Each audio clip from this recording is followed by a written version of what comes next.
Hello friends, आज फिर से सीटी कोचिंग सेंटर में आपका स्वागत है। तो कैसे हैं मेरे बब्बर से और सहेली? उम्मीद करते हैं अच्छे होंगे, स्वस्थ होंगे और पढ़ाई भी लाजवाब कर रहे होंगे। तो प्यारे स्कूलों में आपको खुशखबरी दे दूं कि आज हम आए हैं एक केमिस्ट्री के नए और शानदार टॉपिक के साथ, जिसका नाम है इलेक्ट्रोड और इलेक्ट्रोड विभव। अगर हम इलेक्ट्रोड को समझ गए तो इलेक्ट्रोड विभव को समझ गए।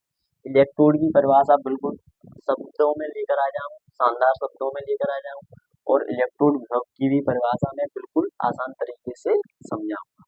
तो चलिए हम समझते हैं इलेक्ट्रोड। इलेक्ट्रोड की परिभाषा क्या कहती है और ये कितने नंबर में पूछे जाता है? तो ये प्यारे रसगुल्लो, ये 3 नंबर में पूछा जाता है।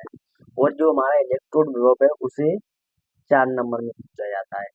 और ये वेरी वेरी मोस्ट इम्पोर्टेंट है। तो हम समझते हैं इलेक्ट्रोड की परिभाषा।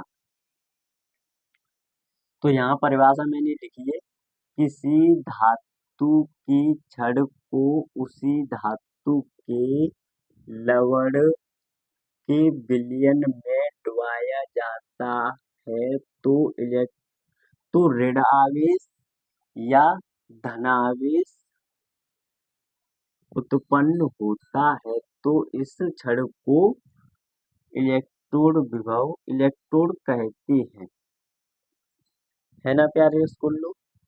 किसी धातु की छड़ को उसी धातु के लवण के विलयन में, कि मान लो ये छड़ है और ये हमारा यहाँ विलयन है, लवण है।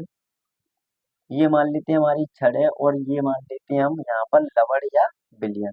तो इसे हम डुबाएंगे तो इस पर ऋण आवेश या धन आवेश उत्पन्न होगा। तो इस छड़ को ही हम इलेक्ट्रोड कहते हैं। तो ये परिभाषा बिल्कुल सिंपल है। चलिए अब हम समझते हैं इलेक्ट्रोड विभव की परिभाषा। तो इसकी परिभाषा क्या कहती है?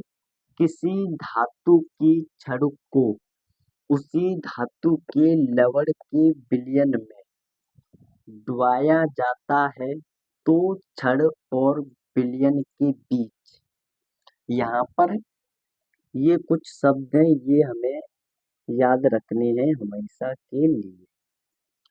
छड़ और विलयन के बीच विद्युत विभवांतर, क्या प्यारे स्कूलों?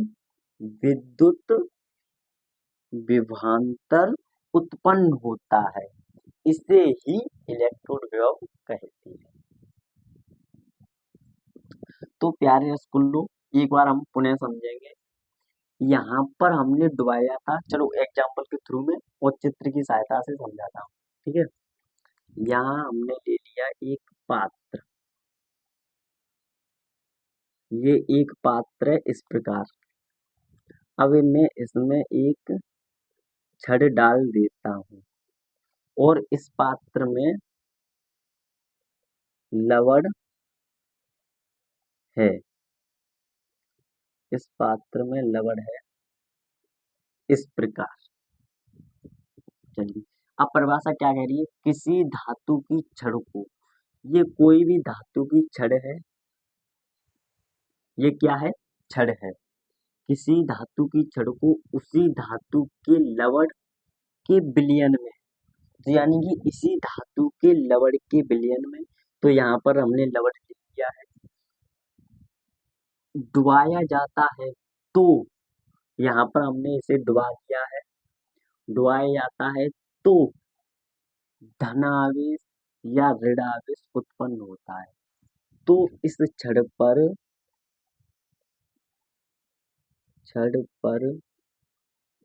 धनावेश या ऋणावेश उत्पन्न होता है। इस छड़ को ही इलेक्ट्रोड कहते हैं। यहाँ तक क्लियर है? अब हम समझते हैं इलेक्ट्रोड विभव। किसी धातु की छड़ को उसी धातु के लवण के विलयन में डुबाया जाता है तो छड़ और विलयन के बीच विद्युत विभवांतर उत्पन्न होता है। अब यहाँ पर हम इस सब को हटा देते हैं, इसे हम हटा देते हैं। अब ये हमारा यहाँ पर बिलियन है, एक पात्र में बिलियन है और हमारी छड़ डाली हुई है। यहाँ पर हमने इस छड़ को डाल दिया है। अब इस छड़ के और बिलियन के बीच, यानी कि इस बिलियन और छड़ के बीच विद्युत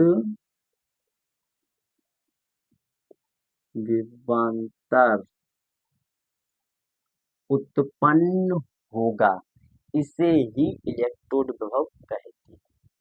तो आई होप प्यारे स्कूलों, आपको इलेक्ट्रोड और इलेक्ट्रोड विभव की परिभाषा बहुत ही अच्छे शब्दों में समझ में आई होगी। हम मिलते हैं किसी नेक्स्ट टॉपिक के साथ, ऐसे ही हमसे जुड़े रहिएगा और चैनल पर नए हैं तो सब्सक्राइब और एक लाइक करते जाइएगा। Take care. और हाँ, इसे नोट करते जाना।